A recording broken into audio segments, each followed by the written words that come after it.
Já už nejdu ani nahoru mezi vás, jestli vám to nevadí, protože vás tam hodně a uvedu vás takhle ze zdola, jo?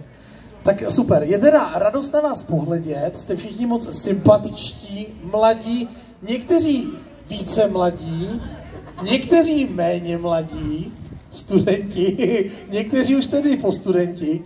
V každém případě se těšíme na vaše hudební vystoupení souboru pro Radost z Radonic pod taktovkou sbormistrně paní Ivany Hykové. No a přátelé, běžně jsem se ptal paní sbormistrně, kolik je běžně členů v tomto sboru a běžně jich je 45, dnes jich je tady prý kolem 30.